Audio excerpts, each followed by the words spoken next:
I may make one very brief introductory comment just to frame the conversation, and then we'll jump in from there. And then, yeah. As I was thinking about it, it's important. Yeah. Yep. All right. You guys ready? Yep. Okay. Well, I want to thank everyone for coming out today.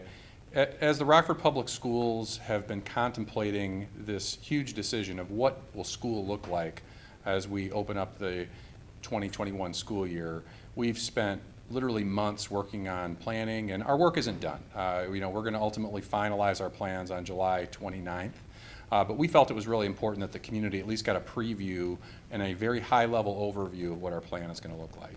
And before I dive into the specifics of the plan, what I think is really important is to know what was driving our thinking behind the plan.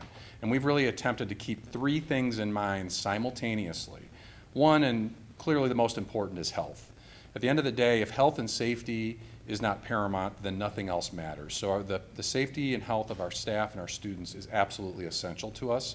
We are trying to be guided by federal, state, and local guidance. We're going to be working closely with the Winnebago Health Department, the Illinois State Board of Education, and ultimately we are deeply diving into the research that's out there to make sure our plan is as safe as possible.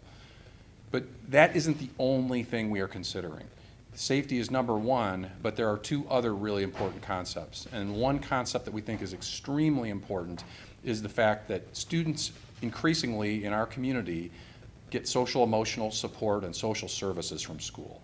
Meals are served, time with social workers, family support, and a remote learning option really minimizes the type of social emotional support that our students can receive.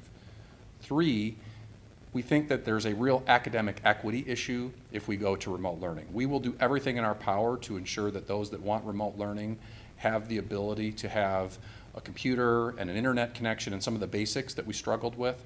But I'm talking about just the sheer power that comes from the academic connection of a student being in a class with a teacher. And as much as we can substitute to the best of our ability with remote, we think that students really face an equity issue when they don't have that time with their teacher. So our plan ultimately attempts to incorporate all three of those very important concepts. They're not equally important.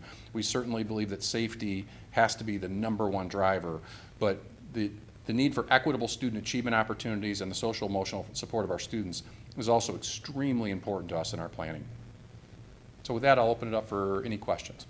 So as reading through the options, which there are many of them it seems, Yes. I was wondering if staff also has an option to choose if they want to only do remote or if they're going to do both as well. So we will have a process for our staff to work